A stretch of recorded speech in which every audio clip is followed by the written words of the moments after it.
Journal d'un paumé. Finalement, c'est l'histoire d'un mec qui essaye de changer de vie à 30 ans. Bonne écoute! J'arrive à Paris la veille de la première journée de tournage parce qu'en fait, je ne sais pas du tout à quelle heure je vais devoir être présent le lendemain. En fait, en tant que figurant, on nous explique qu'on va recevoir un SMS la veille qui nous indiquera le lieu du rendez-vous et l'heure à laquelle on doit venir pour le costume, etc. Et je me souviens que le SMS est arrivé assez tard, hein. Il est arrivé vers entre 19h et 19h20. Du coup, durant toute la journée, je regardais mon téléphone en me disant bon mince, est-ce que ça tient toujours ou pas? Parce qu'en fait, on signe un contrat par journée de tournage. Donc on peut très bien nous dire oui, tu tournes 3 jours. Mais en fait, ils peuvent revenir dessus à tout moment. En fait, on signe pas un contrat pour les 3 jours. C'est un contrat par jour. Et à ce moment-là, j'ai pas encore mon contrat, j'ai encore rien reçu. Donc oui, jusqu'à 19h et des, il y avait un peu ce suspense de savoir si ça tenait toujours ou non, quoi. Le rendez-vous, il est à 9h, donc bon, ça va, hein, c'est pas trop compliqué le matin. Et ça se passe dans une fac de médecine, je crois qu'ils avaient aménagé pour l'occasion, alors pas pour le tournage, hein, mais pour tout ce qui était costume, maquillage, coiffure, etc. Et je me souviens quand j'arrive là-bas, je vois déjà qu'il y a beaucoup de figurants présents, tous déjà déguisés, enfin habillés plutôt, je devrais dire, en soldats allemands, énormément de soldats allemands avec des fusils et tout. C'est assez impressionnant à voir, donc on m'invite à rentrer dans le bâtiment.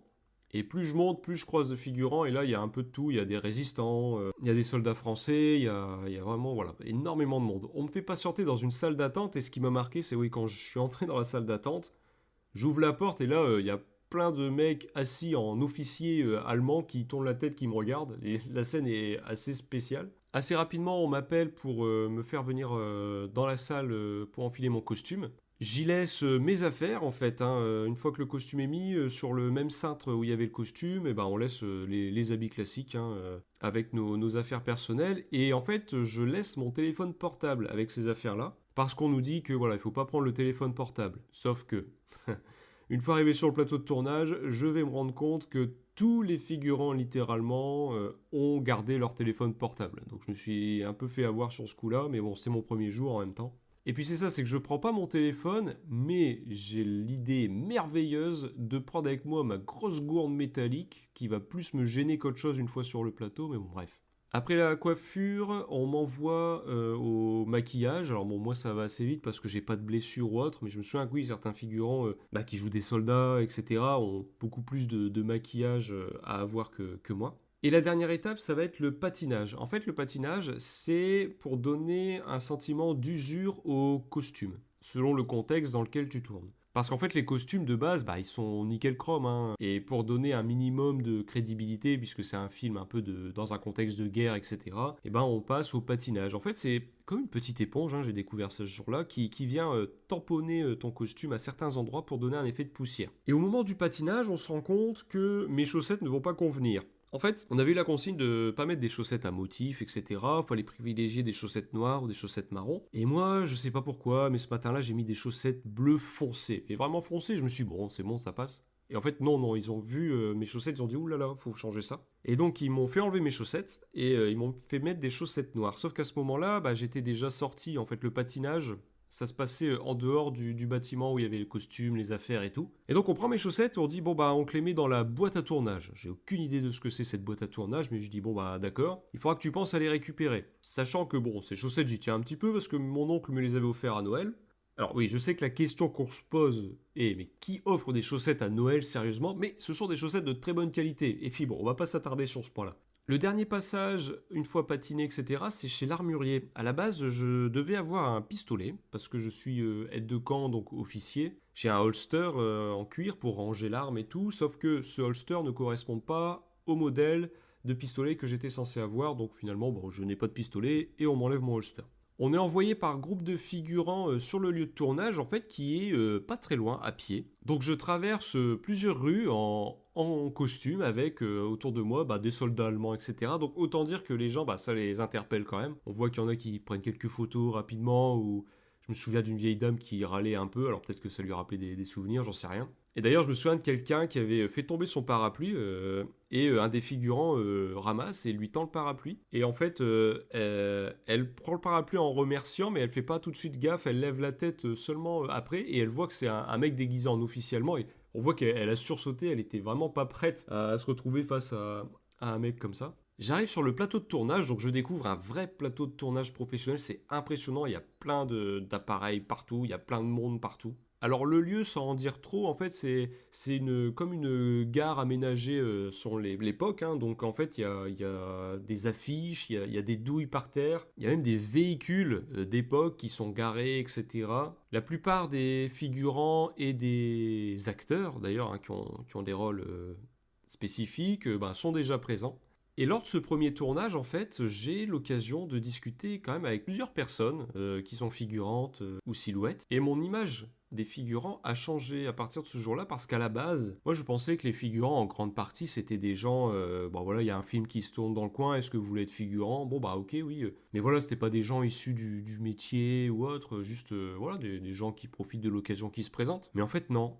Beaucoup des figurants avec lesquels j'ai discuté en fait, sont professionnels et se considèrent, bah oui, comme comédiens, sont même intermittents, etc. Ce ne sont pas des gens qui postulent par hasard. D'ailleurs, en discutant, bah, je me suis rendu compte que plusieurs des figurants qui étaient là ce jour-là, ils avaient déjà tourné dans d'autres films entre eux, quoi. Certains, bah, justement, à ce moment-là, c'était Jeanne du Barry avec Maïwenn et Johnny Depp. Et il y avait un film aussi sur Aznavour à ce moment-là qui se tournait et bah, plusieurs discutaient des dates en commun qu'ils avaient, quoi. Alors Jeanne du Barry, c'était déjà fini hein, depuis un moment. Mais je me souviens, oui, d'ailleurs, certains racontaient des anecdotes de tournage. Apparemment, Johnny Depp qui arrivait assez souvent en retard. Donc Maïwenn, ça l'énervait. Donc le lendemain, c'est elle qui arrivait en retard. Enfin bref, une ambiance un peu particulière. Et là, par exemple, les téléphones portables et tout, il y avait vraiment, c'était vraiment beaucoup plus strict. Hein. Là, personne ne devait avoir de téléphone portable, même pas dans l'équipe technique. D'ailleurs, apparemment, quelqu'un de l'équipe technique, on m'a raconté qu'il s'était fait virer parce qu'il avait eu son téléphone. Enfin bref, il y avait plein de tournages comme ça, assez intéressants où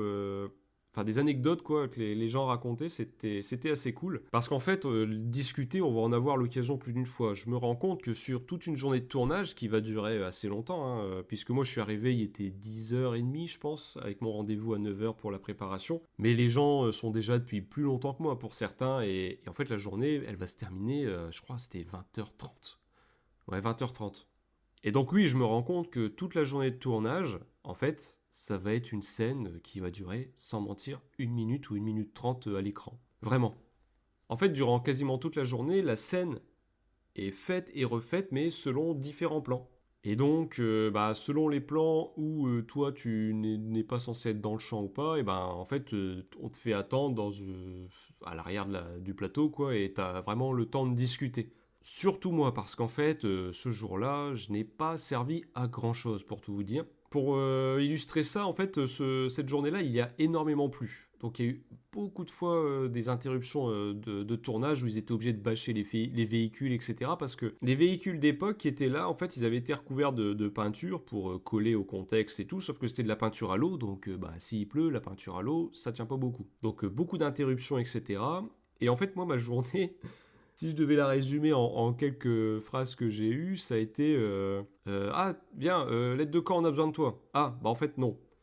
Ah, attends.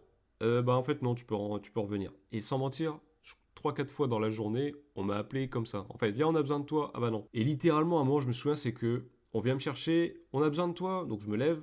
Ah, en fait, non, tu peux te rasseoir. La personne revient. Ah, attends, bah non. Ah, attends, viens. Donc je viens. Ah bah non, c'est bon. Donc littéralement, bon, il y a un peu ce sentiment où tu te sens vraiment pas utile. Et oui, je racontais la pluie et pour vous dire à quel point j'ai pas servi à grand chose, c'est que à la fin, mais véridique, il y avait plus qu'un seul figurant qui était pas mouillé. Parce que bah, tous les autres figurants à l'extérieur, les scènes avec la pluie, on finissait par tourner quand même. Mais parmi tous les figurants, il y en a un seul qui était pas mouillé. Et c'était moi. Et d'ailleurs, il y a même un des gars de la réalisation qui m'a vu et qui a dit là, c'est mon seul figurant sec, je le garde précieusement. Ouais, bah j'ai bien été gardé précieusement, en effet. Enfin bref, et ce qui était assez rigolo, c'était durant toute cette journée, en fait, c'était un micro-monde en fait, hein, ce plateau de tournage, parce qu'il se passait en plein Paris. Et tout autour, en fait, tu vois que les gens continuent leur vie, hein. Certains, bien sûr, passent la tête en se demandant ce qui se passe, mais c'est vraiment un monde dans un monde, quoi. Une petite bulle temporelle, parce qu'en plus, vu que c'est un film d'époque, c'est encore plus marqué la différence entre le plateau et ce qui se passe tout autour. À un moment, on me demande quand même pour une scène, alors j'arrive, je suis content. En plus, ça se passe avec un des acteurs du film. Très sympa d'ailleurs. Alors, j'aimerais vraiment donner plus de détails sur les noms des acteurs, etc. Mais en fait, je sais pas à quel point j'ai le droit de donner des infos ou pas. Les scènes tournées, ce qui s'y passe, bien sûr, je vais rien dire. Mais j'aimerais bien dire un peu les acteurs qu'il y avait parce que certains étaient vraiment sympas. Mais je sais pas trop, je veux pas dire de bêtises. Alors, simplement, si vous voulez avoir une idée des personnes qui ont tourné dans ce film ou qui tournent, bah, n'hésitez pas à aller sur un moteur de recherche, vous tapez. Film Deuxième Guerre mondiale, Paris, été. En tout cas, le réalisateur, c'est Antonin Baudry. Ça, je pense que voilà, il n'y a pas de risque à ce que je dise ça. Et vous aurez sûrement quelques informations assez faciles parce que dans les annonces qu'il y a eu de casting, il y a eu des articles de presse, etc. Donc voilà, si vous voulez avoir une petite idée. Tout ça pour dire qu'à un moment, on m'appelle pour tourner une scène d'escorte. Enfin, je veux dire, voilà, une scène où je suis censé escorter les soldats allemands et autres. Et donc là, je suis content, je fais, ah, ça y est, on a besoin de moi. Et en plus, ça se passe avec un des acteurs du film. Et puis, en fait, je vois qu'on me regarde de loin, puis après, on vient me voir, on fait, bah, en fait, non, tu peux repartir. Et je vous avoue qu'il y a ce petit côté amour-propre qui souffre un petit peu dans ces cas-là. Mais bon, c'est pas grave. À la toute fin, je vois l'heure qui tourne, etc. Puis d'ailleurs, il y a certains figurants qu'on appelle pour qu'ils rentrent, en fait, parce que, genre, tout ce qui est soldats allemands, etc. Au bout d'un moment, bon bah, on n'a plus besoin d'eux. Je vois même qu'on commence à remballer du matériel parce que en fait, au niveau du soleil, la lumière devient de moins en moins bonne et puis le timing, je pense, ils ont d'autres impératifs, donc ils commencent à prendre de l'avance sur le matériel à ranger, etc. Parce qu'à cause de la pluie, il y a eu du retard. Et à ce moment-là, j'avais égaré ma gourde parce que, bon bref, je savais pas où la mettre, ça m'encombrait plus qu'autre chose. La boîte de tournage où il y avait mes chaussettes, aucune idée. En plus, je vois qu'il commence à remballer du matos et tout. Je fais bon, bah. L'issue de tout ça, c'est que j'aurais perdu mes chaussettes et ma gourde. Bon, finalement, j'arrive à retrouver ma gourde. Pour les chaussettes, c'est autre chose encore. Je vois les figurants rentrer, etc. Et puis bon, bah, moi, on m'appelle toujours pas. En plus, je commence un peu à stresser parce que j'ai un train. En fin de journée, j'ai pris le tout dernier train possible pour rentrer chez moi. Et je me dis, vas-y, je vais peut-être le louper. En fait, je m'attendais pas à ce que ça finisse si tard.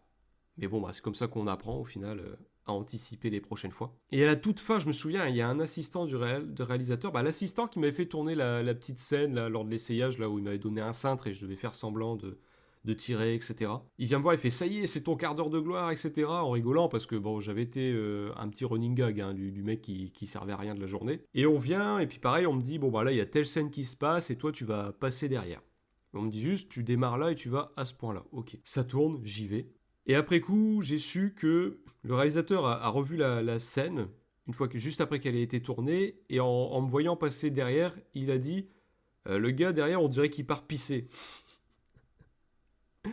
Enfin bref, vraiment jusqu'au bout, j'ai pas fait ce qu'il fallait, je crois. Enfin bon, on retente un coup. Là, cette fois-ci, on me dit ouais, on va te donner un genre de calepin, et puis tu fais genre de réfléchir dessus, puis tu passes en arrière-plan. Donc j'ai dit ouais, ok, pas de souci et tout. Je fais la scène une fois, deux fois. Et puis finalement, on me dit bah non, tu peux retourner, on va faire la scène sans en fait. Donc voilà, je sais pas si c'est parce que j'étais tellement mauvais qu'ils se sont dit non, non, bah allez, on l'enlève celui-là. Ou alors vraiment parce qu'ils se sont dit ça ajoutait rien, mais cette journée n'a pas été les plus glorieuses hein, pour moi. Je pense que vous l'aurez compris. Je reste jusqu'au bout, hein, jusqu'à ce qu'on nous annonce eh ben c'est une fin de tournage pour aujourd'hui. Alors tout le monde applaudit, etc. Et là, tout le monde rentre. Alors comme j'ai mon train, je me grouille de partir avec les autres figurants. À ce moment-là, je me dis bon bah mes chaussettes, tant pis, hein, malheureusement. Sauf que il se trouve qu'au moment où je repars, il y a un mec du costume avec moi, de l'équipe des costumes, et il me regarde, il me reconnaît, il fait ah au fait tiens, et il sort les chaussettes de sa poche. Donc en fait mes chaussettes n'étaient pas du tout dans la boîte à tournage, donc les choses ont fait que mes chaussettes en fait j'aurais pu les récupérer que en restant jusqu'au bout du tournage parce que ce gars-là de l'équipe des costumes est resté pareil jusqu'au bout. Donc la leçon que j'en ai tirée d'ailleurs c'est parfois il y a des choses qu'on maîtrise pas, genre là mes chaussettes je maîtrisais pas du tout le moment où je pouvais les récupérer. Il faut accepter de pas être aux commandes de tout. En ce qui me concerne et ma foi, mes convictions, en fait, je le mets plus en mode, il y a une part, c'est Dieu qui a les commandes et il faut faire confiance. Ça sert à rien de stresser, ça ajoutera rien de plus. Donc la première journée de tournage s'achève. Et d'ailleurs, je rajouterai juste une chose, c'est qu'on a vraiment super bien mangé. Alors durant toute la journée de plateau, autant c'était Durant toute la journée de plateau, il y avait un catering, plein de caisses avec des choses à manger, des choses à boire, c'était vraiment très bon. Et le midi, il y avait un traiteur, punaise, je me suis régalé. C'était dans un amphithéâtre, on est retourné à la fac de médecine, et l'amphithéâtre était divisé en deux. D'un côté, il y avait les figurants, et de l'autre, tout ce qui était équipe de plateau, équipe technique, les acteurs et les silhouettes. Du coup, moi, j'ai mangé à gauche, et franchement, c'était super bon. Punaise, qu'est-ce que j'ai bien mangé. Enfin voilà, je repars de cette journée un petit peu frustré parce que bon bah voilà, j'ai littéralement servi à rien, mais je me dis que je serai certainement plus utile les autres jours. Ou pas. La suite au prochain épisode. Journal d'un paumé, raconté par le paumé en question.